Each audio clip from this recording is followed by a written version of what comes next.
Get ready, Raider Nation, because what we're about to dive into might actually shock you. Today, we're breaking down some unexpected cut candidates as we head toward mandatory mini-camp on June 10th. Yes, names you wouldn't expect. Could be on the chopping block. I'm your host, bringing you the real news from the silver and black battlefield. And right now, the Raiders roster is stacked at 91 players. But with no room to add more, tough decisions are looming. And what if those decisions involve names fans assumed were safe? But hey, before we dive into the latest Raiders shakeup, do me one favor. Subscribe to the channel, like the video, and don't forget to hit that bell icon so you never miss an update on your team. Let's move on to the new news. First name on the radar, Darnay Holmes. Now this one could raise some eyebrows. Cutting Holmes post-June 1st would free up just over $1 million in cap space. But that's not the full story. Here's the issue. In recent nickel packages, Holmes hasn't been the go-to guy. Instead, the Raiders have leaned more toward a mix of Eric Stokes, Darian Porter, and even Lonnie Johnson. Holmes hasn't had a solid lock on the starting role, and that puts his status in serious jeopardy, especially with the team experimenting and reshuffling.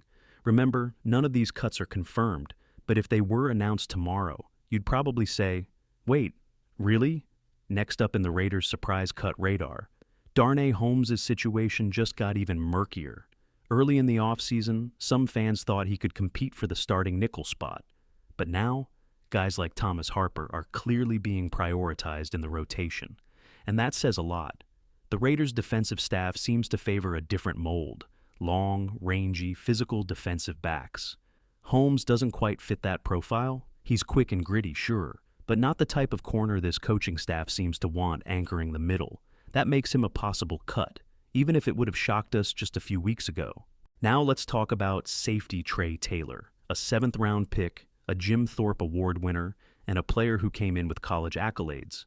But the NFL is a different world. Right now, Taylor is getting buried on the depth chart, with Lonnie Johnson and Thomas Harper earning more reps in key coverages. While Taylor still has a shot to contribute on special teams, it's tough to say where exactly he fits into this evolving Raiders defense. Let's be real, the safety room is crowded. The team added Jeremy Chin, re-signed Isaiah Pola-Mao, and brought in veteran talent for immediate impact. That leaves Taylor as the odd man out, unless he carves a very specific niche. No doubt Taylor is a high-character player, the type of guy every locker room benefits from. But if the Raiders don't see a long-term fit, they might give him a chance to catch on elsewhere, a move made out of respect as much as strategy. Now, let's move on to another potential surprise cut that's raising eyebrows inside the Raiders facility: wide receiver Colin Johnson.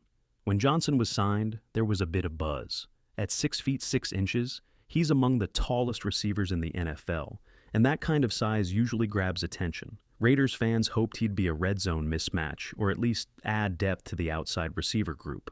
But here's the catch. There's been almost no buzz from OTAs. Nothing. Not a whisper. While rookies like Trey Tucker and others are making headlines and earning reps, Johnson's name has been noticeably absent. And in a league where visibility matters, being under the radar can mean you're already on the bubble. Sure, he brings length and physical tools, but the Raiders aren't building around size alone anymore. They're focused on speed, versatility, and execution. And if Johnson isn't making noise during these key early reps, that's a red flag.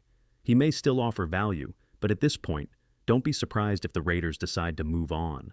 It's a business, and every spot on that 53-man roster is earned, not assumed. Another name flying under the radar, but not for long: wide receiver Kyle Phillips.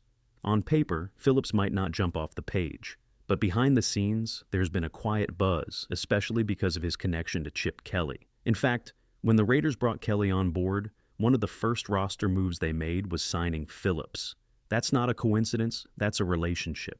But in the NFL, connections can only take you so far. The Raiders' wide receiver room is crowded, loaded with young talent and players fighting for roles.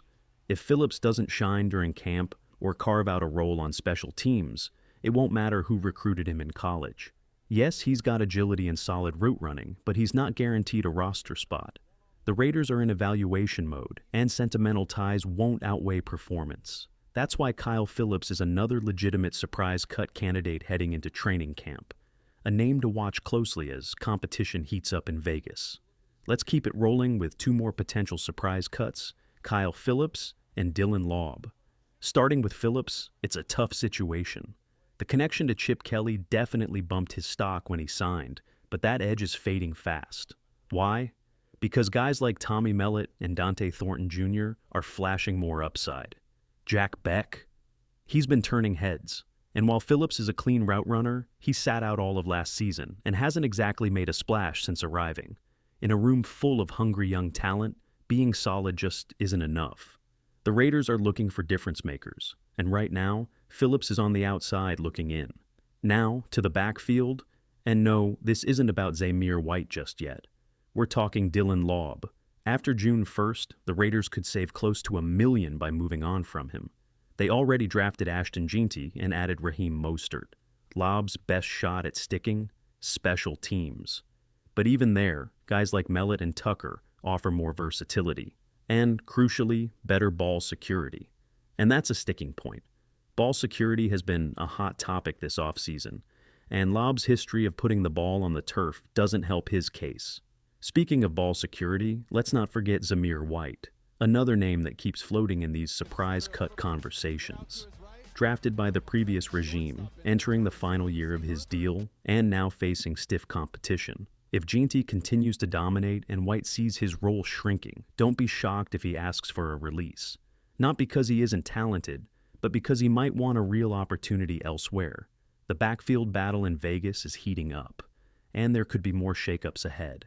If you're Zamir White, you've got to be thinking about your future, and fast. Because let's be honest, if Ashton Jeanty, Raheem Mostert, and Sincere McCormick stay healthy, how many touches are you really getting? The answer? Probably close to 0. And that's no shade on Zeus. It's just the reality of a crowded backfield and a coaching staff that's looking for explosive, mistake-free playmakers. If you're White, the question becomes, is it better to hang around and fade out, or bet on yourself and find a team that gives you a shot? Because if he stays, the only tape teams will have before he hits free agency is from this year. And if that tape shows him buried on the depth chart or stuck on the sidelines, what kind of contract will he get? That's why it wouldn't be surprising if White quietly asks out. Not out of frustration, but because he knows this might be his last shot to prove he still belongs in the NFL. One thing's for sure, the Raiders' backfield is stacked, and every rep will matter.